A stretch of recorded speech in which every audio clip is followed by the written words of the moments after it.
రెండేళ్ల నుండి అభిమానులు ఎంతగానో ఎదురుచూసిన బాహుబలి 2 సినిమా రికార్డులకు కేర్ ఆఫ్ అడ్రస్ గా మారిన సంగతి తెలిసిందే. అయితే ఈ సినిమా గురించి ఇప్పటికీ అభిమానుల గుండెల్లో ఎన్నో ఆసక్తికర ప్రశ్నలు మిగిలిపోయాయి. వాటిలో అనుష్క వదిన ఒకటి. అనుష్కతో పాటు ఆమె చేసిన డాన్స్ అద్భుతం. ఆమె నటనకు కూడా మంచి మార్కులే పడ్డాయి. అసలు ఆమె ఎవరు? ఇప్పటి వరకు ఏ సినిమాలోనూ కనిపించని ఆమెకు రాజమౌళి సినిమాలో గుర్తుండిపోయే రోల్ ఎలా లభించింది అన్న ప్రశ్నకు కూడా క్లారిటీ రాలేదు. ఇప్పుడు ఆ ప్రశ్నకు సమాధానం దొరికింది. ఆమె ఎవరో తెలిసిపోయింది. ఆమె పేరు ఆశ్రిత వేముగంటి. ఆమె ఓ పెద్ద డాన్సర్. హైదరాబాద్ కి చెందిన ఆశ్రిత ఓ డాన్స్ ప్రోగ్రామ్ ఇస్తుండగా రాజమౌళి ఆమెను చూశాడట. వెంటనే ఆమెను బాహుబలి సినిమాకు సెలెక్ట్ చేశాడట. భారీ కాస్టింగ్ ఉన్న సినిమాలోనే తనకు మొదటి అవకాశం రావడంతో ఆమె కూడా వెంటనే ఓకే చెప్పేసిందట.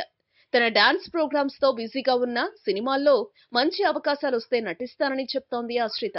ఎందరో క్లాసికల్ డాన్సర్స్ హీరోయిన్స్ గా సెటిల్ అయిపోయిన తెలుగు చిత్రసీమలో ఆశ్రితకి ఎలాంటి అవకాశాలు వస్తాయో చూడాలి. ఈ వీడియోపై మీ విలువైన కామెంట్స్ ని మాతో షేర్ చేసుకోండి. అండ్ ఇంకో విషయం, సబ్స్క్రైబ్ చేయడం మర్చిపోకండి.